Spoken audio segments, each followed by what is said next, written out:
Okay, good morning, all the students. We'll now just have a quick recap on what we have discussed in previous class, that is anatomy of file, read and write, because they are very important concepts. And then we'll move on to coherency model and how to use this CP for parallel copying of data.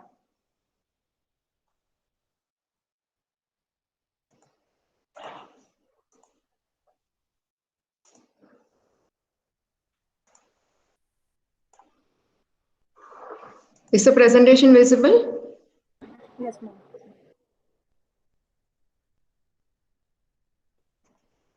Okay, in the previous session, we have focused more on how sequence of operations will carry on in order to perform a file read and file write. When HDFS client wants to read a file from the file system on HDFS cluster, then what are the sequence of operations that are performed? Let us quickly recap that.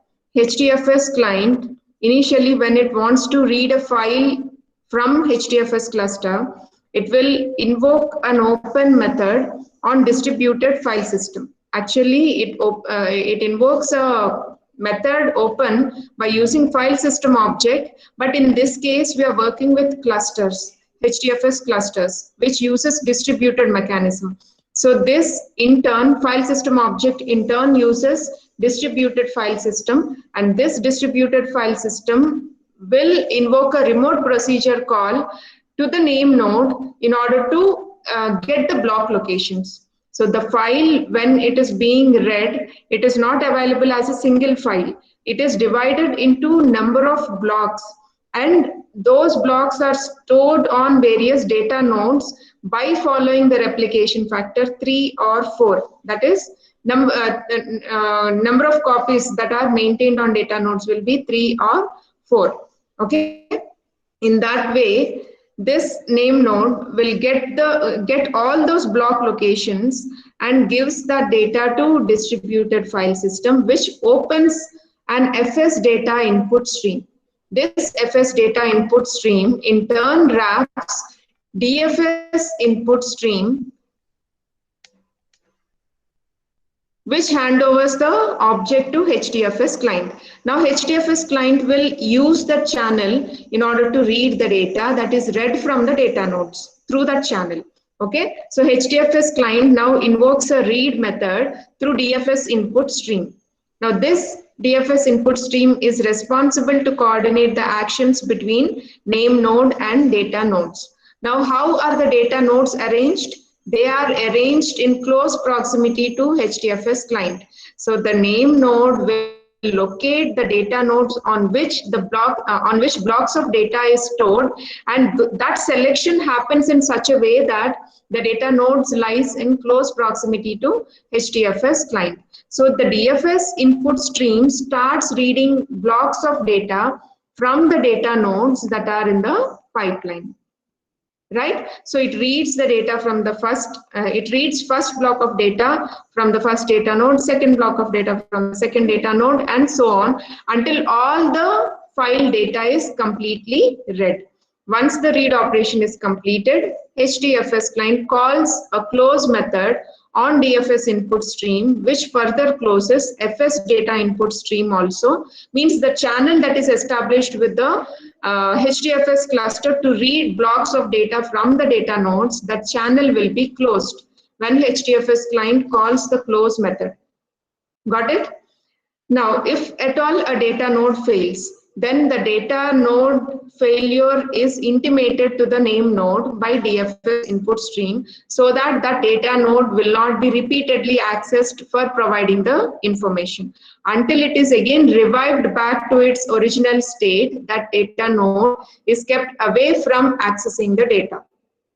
And if the data is corrupted, based on some checksums, the DFS input stream will understand that if the checksums tally, then the data is in its intact form, in its undisturbed form.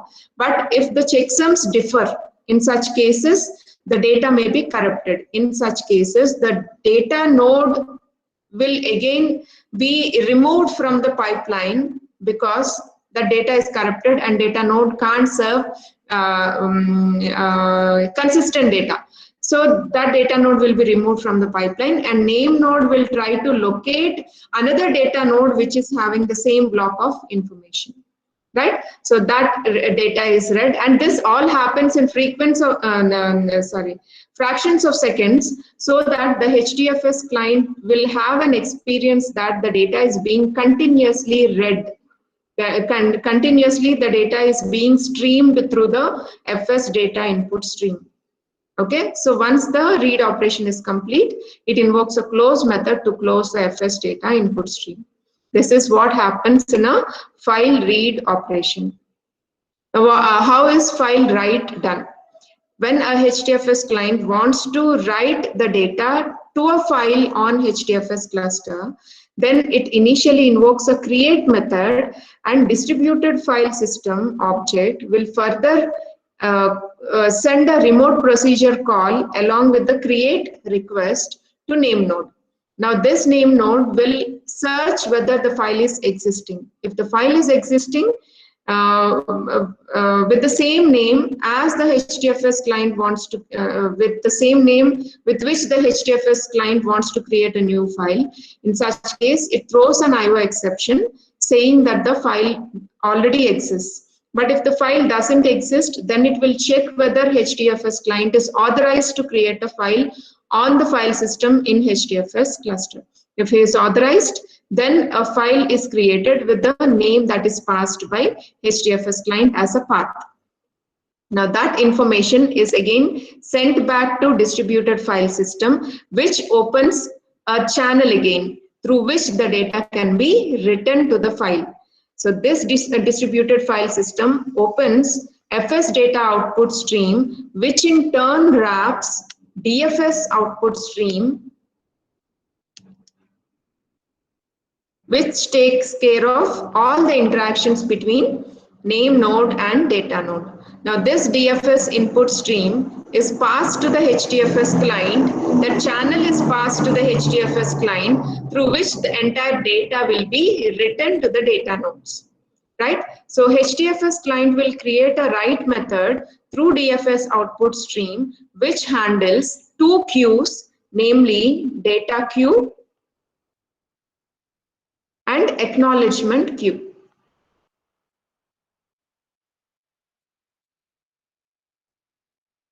Okay, so all the data that has to be written to the file is divided into packets, and all these packets are lined up in the data queue.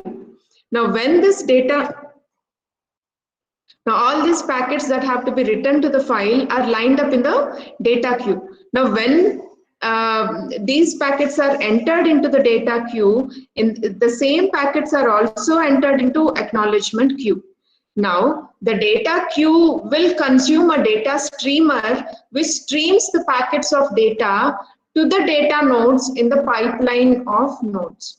Now, how are the data nodes introduced into the pipeline? The name node selects the data nodes which are eligible to get the blocks of data, and it aligns them into the pipeline of data nodes based on the replication factor. Now this replication factor, if it is taken as 2, then 2 data nodes will be put into the pipeline. If this replication factor is taken as 3, then 3 data nodes will be put into the pipeline.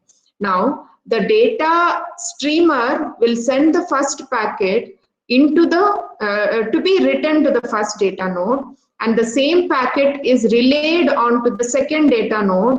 Observe this fourth step. The same data packet is again sent to the third data node to maintain the replication factor 3. Okay, so one block of data is maintained in 3 copies on 3 different data nodes. Now, once the data is written onto the third node, it acknowledges back that the data is safely written. Now, when the acknowledgement queue receives this acknowledgement, then the duplicate copies, the duplicate packets of data that are being maintained in the acknowledgement queue will be removed. Okay, so acknowledgement queue is like a temporary space where the data is replicated and kept ready to serve in case of data node failures. Right? Now, once the acknowledgement is received from all the data nodes that the data is safely written, then immediately DFS output stream signals name node that the write operation has been completed. Now, the name node in turn signals HDFS client that the write operation has been completed. Now, HDFS client calls a close method on FS data output stream, which in turn calls complete method on name node. Now this HDFS client will close the FS data output stream, which completes the entire process, right? Now what happens when a data node fails? Whenever some block of data is being written onto a data node and it fails, then that data node, then that information will be immediately informed to name node via DFS output stream. Okay, whenever a data node fails while the block of data is being written, then immediately DFS output stream will notify the name node that that particular data node has failed. Now, immediately that packet is retrieved from the acknowledgement queue and added to the end of the data queue, so that that block is safely written onto the next data node in the pipeline. Why it happens? While writing the data, while writing the packet of data or block of data from the data queue to the data node failed when the process is in between. Means that data node already has that packet of data, but the data node doesn't work now. So that packet should not be lost. That block of data should not be lost. So immediately that block of data or that packet of data is retrieved from acknowledgement queue and added to the end of the data queue, so that next data node in the pipeline will receive that consistent packet of data. So that data is written onto the next data node in the pipeline, and same packet is relayed onto next data node in the pipeline. Now that block of data is written only to 2 data nodes, but the replication factor is 3. So the name node will see that this block of data is under replicated because the replication factor is still 2. So it selects another data node which can take up the block of data and puts it into the pipeline, which will take the third copy, maintaining the replication factor back to 3. Now the block of data is written, and all these data nodes will acknowledge that the blocks of data are safely written.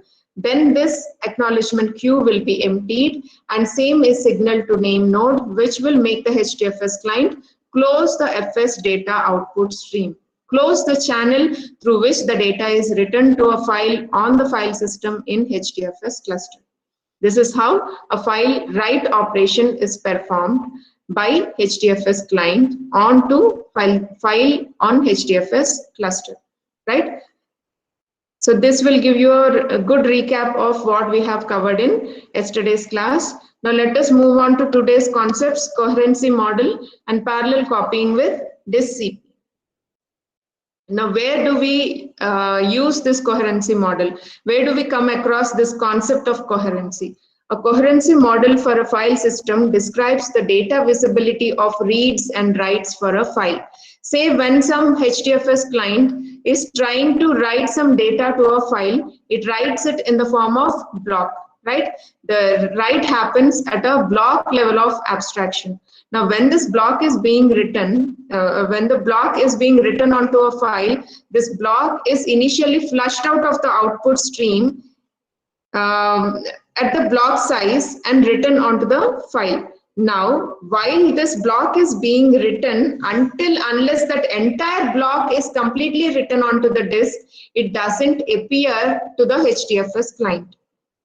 Okay, so whenever write is happening in or whenever write is happening, say it is in the middle of the operation. Whenever some write operation is happening and it is in the middle of the operation, then that block will not be visible to the user. Okay, so that may arise some exceptions. Let us see how it does. After creating a file, it is visible in the file system namespace. Yes, because we created a file with a given path, that will be visible in the file system namespace. File system namespace, which component maintains this file system namespace? Name node. Name node will maintain the file system namespace. So whenever you create a new file, immediately it will be visible in the name node's file system namespace. Now, how do you do that? You create a new path to a new file and call the create method through file system object by passing the method. Now, that file will be created in the file system in a HDFS cluster.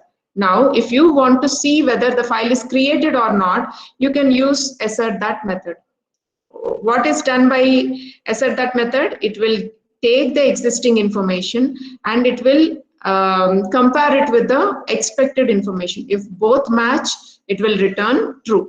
If that doesn't match, it returns false. Now assert that if the file that you created exists and it is true, it exists in the file system namespace, then if both matches, means the file is created and it is shown as exists in the file system, then this entire statement will return true. If the file is not created, then it returns false. Now, any content written to the file is not guaranteed to be visible, even if the stream is flushed. Now, whenever some data is written to a file through an output stream, the output stream eventually flushes the data to the file. When some data is received by the output stream, it accumulates the data, it buffers the data, and at frequent intervals, it will flush it out onto the file. Now, even if the stream is flushed, sometimes the content returned to the file is not guaranteed to be visible because the entire block has to be received by the file in order to make the content visible. If it is in the middle way, writing the block to the file, then the data may not be visible. Once that entire block is written, only then the data will be visible to the user. So the file appears to have a length of 0. So though the stream is flushed, because it is in the middle way of writing a block to the data may not be visible to the client. So it appears to have a 0 length, though some bytes of data is already written to the disk or already written to the file. Now, that is shown here. Say if a new file is created and the file is created and connected to the output stream, and through the output stream you are writing some data by getting the bytes, by calling the getBytes method and flush the data. Now, after flushing the data also, if you check the file status to get the length of the file, then it will be equal to 0. Assert that will return true by indicating that the length of the content that is written to the file is equal to 0 bytes. It returns true. Means though the data is written, it gives the data is not written because it is not visible to the client still, because the block is not entirely written, only part of the block is written. Okay, so that is mentioned here in this point. Once more than a block's worth of data has been written, the first block will be visible to the new readers. If the block's worth of data is not completely written, only half block data is written, in such cases, the data will not be visible. That is why I said whenever some transfer of data has to happen between the data nodes, or if you want to read the data or write the data, it should happen at block level of abstraction. Block is the basic unit of storage or transfer in the HDFS cluster. That is why once more than a block's worth of data has been written, the first block will be visible to new readers. Until then, the content, though it is partially written, the length will always be shown as 0. Now, HDFS provides a method for forcing all buffers to be synchronized to the data nodes via the sync method on FS data output stream. So you have to use explicitly a sync method in order to complete the task, only enable the read operation, right? So HDFS provides a method for forcing all buffers to be synchronized. It ensures that all buffers are flushed and the complete block of data is written to the data nodes. Only then it is visible to the user. And that is ensured by sync method, which can be called through FS data output stream object. Now, after a successful return from sync, HDFS guarantees that the data is written up to that point in the file has reached all the data nodes. So what is the responsibility of sync method? It ensures that the data is written up to that particular point and it is written to all the data nodes that it has to be written.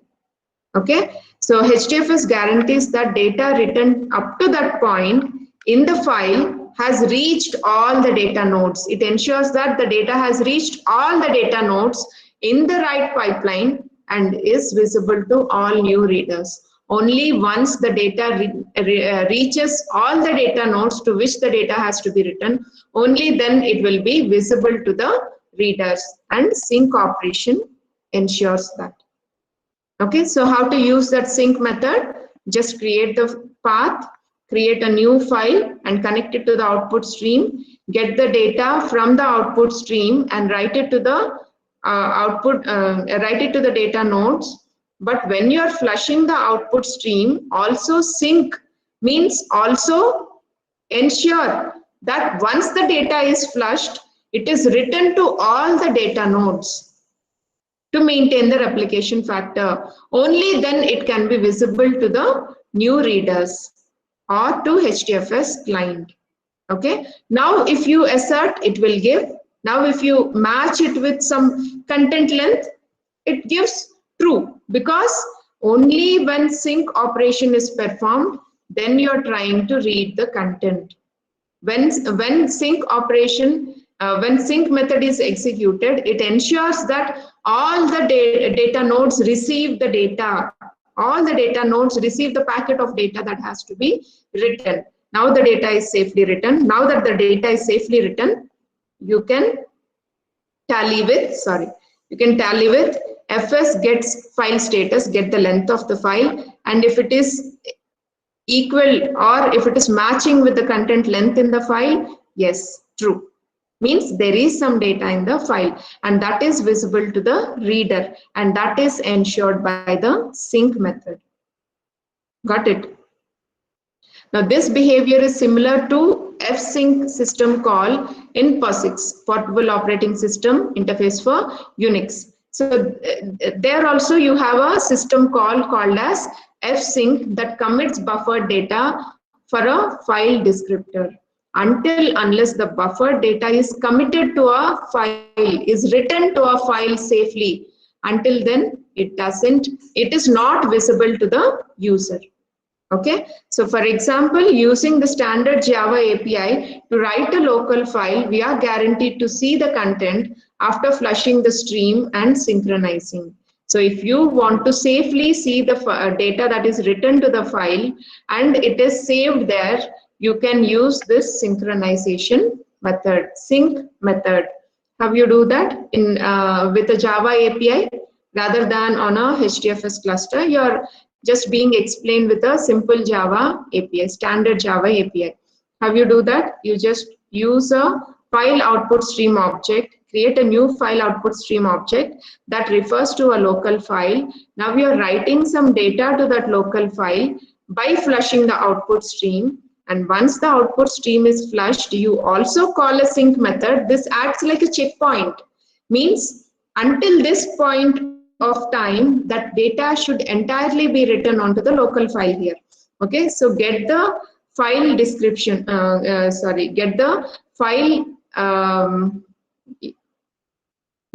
get the file disk status. Get the file disk status whether the data is safely written onto the local file on the disk by calling the sync method.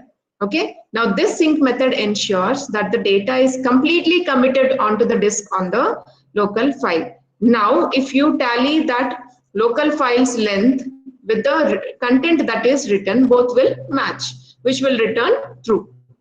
right? This is how the coherency model will help us to sync the data that is flushed out of the output stream and ensures that it is safely written onto the files. Now, how to close a file in HDFS? Closing a file in HDFS performs an implicit sync. Say if you're not using sync explicitly, if you don't want to have the overhead of using a sync method whenever you're performing the write operation. In such cases, closing the file in HDFS performs an implicit sync. You need not explicitly call this method. It will implicitly execute this sync method when you're closing the file in HDFS. Okay, that methodology is enabled by closing a file in HDFS. So when you open a new path, create a file output stream. Create a file and connect it to the output stream through which you get the bytes and write it onto the file and close the output stream.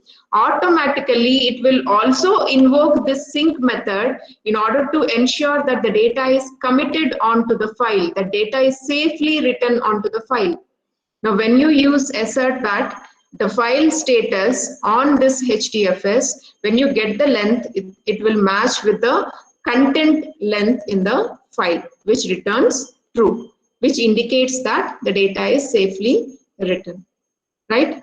So sync method is optional in HDFS. Close will implicitly call sync. Or if you want to enable various checkpoints, you can do that by explicitly calling sync. That's what we explain here. What are the consequences for application design? How do you use this sync? With no calls to sync, you should be prepared to lose up to a block of data in the event of client or system failure.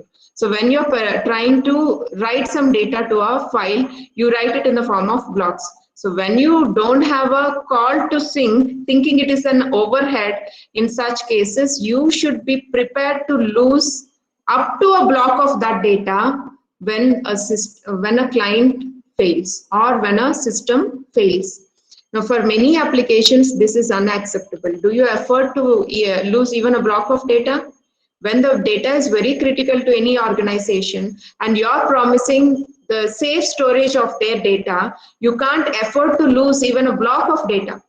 In such cases, for many applications, this is unacceptable. Losing block of at least one block of data is unacceptable. So you should call sync at suitable points, such as after writing a number of records or number of bytes. Say some 10 records are written, or for every these many number of bytes, say for every 500 MB or for every 1000 MB, you have to save, you have to ensure that the data is safely written onto the file by calling the sync method.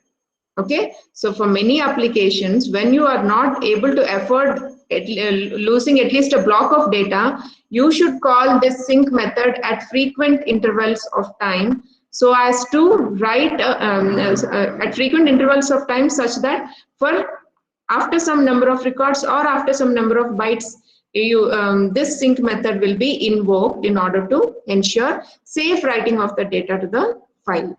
Now, though the sync operation is designed to not unduly tax HDFS, it is always an overhead, right? When you're calling some method again and again to execute that method, it is an overhead to any architecture.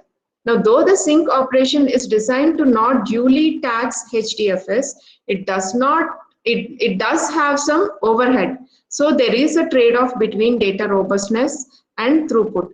So when you're using sync method, it will slow the processing, because every time it writes some number of records or every time it writes some number of bytes, it has to call sync method again and again, which will slow the processing, which will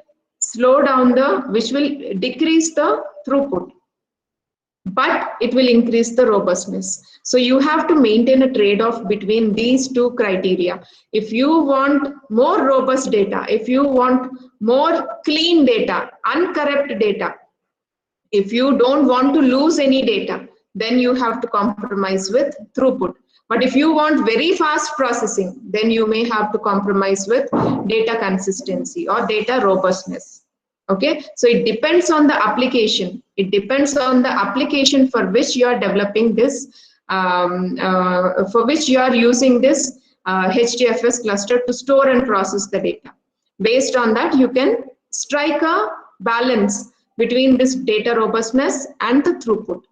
Now, what constitutes an acceptable trade-off is application dependent. As I said, it is completely application dependent. If you can compromise with throughput, you can give more importance to data robustness. If you want to compromise, if you can compromise with data robustness, then you can give more importance to quicker processing of data, faster processing of data. Right? So what constitutes an acceptable trade-off is application dependent, and suitable values can be selected after measuring your application's performance with different sync frequencies. So you try to use this sync method initially for some 500 number of records written. Later, based on the performance, you can reduce it to 25 records written or 10 records written. For every 10 records written, for every 5 records written, you can call this sync method. So you try with some initial number and see how your application performance is increasing or decreasing. Based on that, you can decide an ideal amount, an ideal frequency to call this sync method. Okay. Now, the HDFS access patterns that we have seen so far focus only on single-threaded access, right? We are trying to learn everything at a smaller scale so that slowly we can understand how it works on a larger HDFS cluster. So the HDFS access patterns we have seen so far focus only on how a single-threaded access can be made, but how you can parallelly copy the data from one HDFS cluster to other HDFS cluster by using dist-cp property. Let us see now. Now, it is possible to act on a collection of files, but for efficient parallel processing of these files, you should have to write a program yourself. Right? So far we have seen how to read the data from Hadoop URL, or read data from Hadoop file system, or write data to Hadoop file system. All we have seen in the form of single-threaded access. But if you want to transfer files at a larger scale between HDFS clusters, is that possible? For that, we may have to write our own programs, but what extra care you have to take? And what are the properties that are available in order to perform this task of parallel copying? Okay, dist-cp is one such property that enables us to perform this parallel copying task. Now, Hadoop comes with a useful program called dist-cp for copying large amounts of data to and from Hadoop file systems in parallel. Say you have a HDFS cluster here and another HDFS cluster within the same data center or across different data centers. If you want to copy large amounts of data, it is enabled by using a program called as dist-cp, right? Dist copy, distance copy. Dist-cp may be understood as distance copy. Now, the canonical use case for dist-cp is for transferring data between two HDFS clusters. And this can be in the same data center. Between HDFS clusters, the data can be copied, or a different data center, the data can be copied using this dist-cp. Now, if the clusters are running identical versions of Hadoop, now again you should be very careful to see whether both the clusters are running identical versions of Hadoop or not. If both the clusters within a data center or across the data centers, if they are running identical Hadoop versions, then it is easy to copy by giving the same URL. But if they are running on different versions of Hadoop, then that general URL may be incompatible. In such cases, which other URI scheme you have to use, I'll show you now. The cluster running identical versions of Hadoop, the HDFS scheme is appropriate. So you can just use HDFS scheme by giving the Hadoop command. Hadoop distance copy, from where you're copying? From the source file under the name node 1 from a directory structure FOO, you're copying the data to another directory structure BAR on name node 2 on a different HDFS cluster, but having the same version. So if the clusters are running identical versions of Hadoop, then the HDFS scheme is enough. Both cases you can use HDFS in order to copy data from one name node to another name node. Now this will copy the FOO directory from the first cluster to the BAR directory on the second cluster. So the second cluster ends up with the directory structure. Already on the second cluster you have BAR, and under that this FOO will be copied. So you'll get the directory structure as /BAR/ the source directory structure, that is FOO. Under this all the files will be copied. Now if BAR doesn't exist, then it will be created first by DistCP, only then the details are copied. Only then the source directory structure is copied to the destination directory structure. Now you can specify multiple source paths and all will be copied to the destination. Multiple source paths also you can give at a time, from which all the data will be transferred to the destination cluster. Source paths must be absolute. Remember, you can't give relative paths in the source file path. You have to give absolute paths only. Okay, so the entire path has to be given. Relative paths are not entertained. Now by default, DistCP will skip files that already exist in the destination. Now if there are any files that are existing in the destination, same as in the source file structure, in such cases it will skip the files. It will not overwrite the files. But if you want to forcefully overwrite the files, they can be overwritten by supplying the overwrite option. So you have to give -overwrite. You may have to give here -overwrite, which will overwrite the existing files in the destination file structure from the files that are taken from the source file structure, right? So you can also update only the files that have changed using the update option. So if you want to update only the files, say in destination file there are the same files as in source file structure. In such cases, if you want to update only the updated files in the source, only those files can be taken, and same things can be updated in the destination file structure also. For that there is an option update, right? Not overwrite, update. So any files that changed in the source will be written onto the destination folder, and unupdated files, not updated files, they will not be taken. Okay, that is how you can customize the copy by using -update. Now there are more options to control the behavior of DistCP, including ones to preserve file attributes if you want to preserve the old file attributes, or if you want to ignore the failures deliberately and limit the number of files or total data copied. All these options can be given while using DistCP method. Now DistCP is implemented as a MapReduce job where the work of copying is done by the maps that run in parallel across the cluster. You know that MapReduce is a framework that is run on HDFS clusters. Now this DistCP is implemented as a MapReduce job where the work of copying is done by the maps that run in parallel across the clusters. So the copying, when you're copying large amounts of files, you can't copy in a sequential format. They should be run parallelly, and that task is performed by the maps in the MapReduce framework. But there are no reducers used here. Whenever you want to consolidate and get a final result, in such cases, reducers will come into picture. But here you are just copying the data. So maps are enough to perform that task.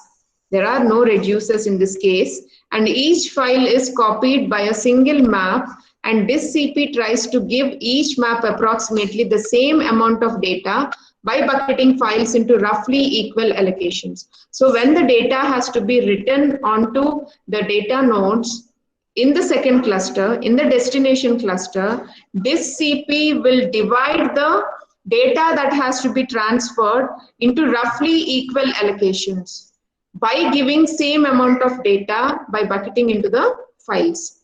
Okay, so each file is copied by a single map task, and this CP, what it does, it tries to give each map task approximately the same amount of data by bucketing files into roughly equal allocations. It will divide the data that has to be copied into equal allocations so that each map will get sufficient amount of task of writing the data or copying the data, right? So equal distribution of this copying happens between the map tasks. Now the number of maps is decided as follows, because it is a good idea to get each map to copy a reasonable amount of data to minimize overheads in task setup. Means, say there are 10 map tasks. Now you give first 5 map tasks too much of data to be copied, and last 5 tasks only simple amount of data to be copied. That is not equal distribution of work. That is not equal distribution of the task. Right? So the map jobs are distributed in such a way that each map is responsible to copy same amount of data. Okay? So because it is a good idea to get each map to copy a reasonable amount of data to minimize overheads in task setup, no overheads will be taken by the map jobs in the task setup. Each map copies at least, so the minimum amount of data that is copied by each map task is said to be by default 256 MB. Okay, so if you have 1 GB of data to be written, then approximately 4 map jobs will be assigned, each designated to copy 256 MB. I'm repeating this again. When you want to copy 1000 MB data, then it is divided between 4 map jobs such that approximately 1 map job will be responsible to transfer or copy 256 MB of data. For example, if you give map job that has to copy, map job that has total 1000 map tasks allocated, that would allocate 1000 maps, each copying 1 GB on average.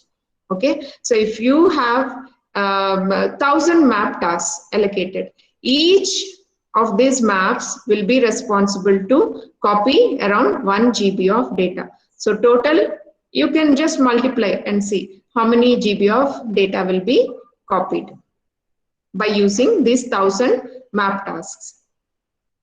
Now, when you try to use disk CP between 2 HDFS clusters that are running different versions, if it is same version, not a problem. You can use HDFS scheme on both the sides. On the source cluster and on the destination cluster, you can simply use HDFS / name node 1 for the first cluster, HDFS / name node 2, say for the second cluster. We have used here FO and here we have used bar. Right? In both the cases, if they're running on the same version, HDFS scheme is enough. But when they are running on different versions, the copy will fail if you use the HDFS protocol because the remote procedure systems are incompatible. You doesn't know on which kind of URI scheme that destination cluster is running on. In such cases, this remote procedure systems will become uncompatible. So when you try to use disk CP between 2 HDFS clusters that are running different versions, in such cases, the copy will fail if you use HDFS protocol. Yeah, same thing I have repeated, I think. So it will, because of incompatible versions, that our remote procedure call will fail. In such cases, what to do? What is the remedy for this? You can use the read-only HTTP based HFTP. You have to use a new URI scheme that is HTTP based HFTP, Hypertext File Transfer Protocol file system to read from the source. On the source side, you have to change HTTP based HFTP such that it becomes compatible with any type of destination URI scheme. So the job must run the destination cluster so that HDFS RPC versions become compatible enough to copy the data. So how to change the description now? To repeat the previous example using HTTP. In the previous case, what we have done, here we have used HDFS. Here also we have used HDFS because they are being run on same versions. But if they are being run on different versions, in order to avoid the remote procedure call to be failed or to become incompatible, you have to change HDFS to HFTP while giving the Hadoop command to copy the distance data, to copy the data between two clusters at a distance. You have to use, instead of HDFS, HFTP. HFTP, the initial clusters name node from which you're copying the metadata. Use the appropriate port number for that name node, select the directory structure and copy it onto the destination cluster. Now, did you observe here the destination cluster's URI scheme is not changed. It still remains as HDFS. So HFTP used with the source clusters URI scheme will make it compatible to be copied onto any destination cluster. The source URI scheme, if it is changed to HFTP, it will make it compatible enough to copy onto any destination cluster. Okay, that is why you can keep it as HDFS URI scheme for the destination cluster. Now, using the newer Web HDFS protocol, which replaces HFTP, you know that Web HDFS is a combination of HFTP and HSFTP, right? You have seen this in Hadoop file system. A Web HDFS protocol, it is a combination of HFTP and HSFTP. It is by using this Web HDFS protocol, it is possible to use HTTP for both the source as well as destination clusters without hitting any wire incompatibility problems. So see now how we can change this URI scheme. Hadoop DistCP, you're using instead of HFTP, Web HDFS, and even the destination URI scheme also has to be changed in this case. In this case, you have to give Web HDFS for destination cluster also. And the data is being copied from name node 1 with a port number to name node 2 with another, so name node 2 with its corresponding port number. Now another variant is to use an HTTP proxy as the DistCP source or destination, which has the advantage of being able to set firewall and bandwidth controls. Okay, so if you want to implement some firewalls, or if you want to put in place some bandwidth controls, in such cases HDFS HTTP proxy also can be used. A variant variant of using this Web HDFS is by using HDFS HTTP proxy. Okay, this will help us to implement some authentication also, like Kerberos authentication, right? In order to safely copy the data from one cluster to another cluster. Okay, so it is your wish whether to use HFTP or Web HDFS protocols in order to copy the data from one cluster to another cluster. Now in the next class, we'll see how to keep a HDFS cluster balanced and how to archive files onto Hadoop archives. Any doubts still here, students?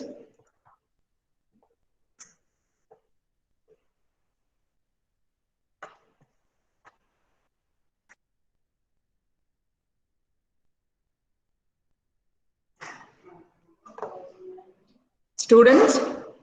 Rashmi? Ma'am, no, ma'am. Manisha? No, ma'am. Manisha, you were absent for previous initial classes. Are you able to follow? Yes, Videos ma'am. are available on YouTube, no?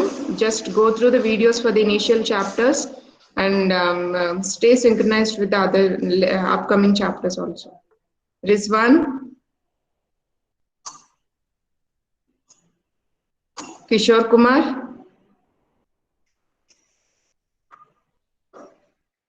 Vaishnavi, Yes, are you all ma'am. there? Yes, ma'am. Did you understand today's topics? Yes, ma'am. Good. Okay, I'll take the attendance after stopping the recording.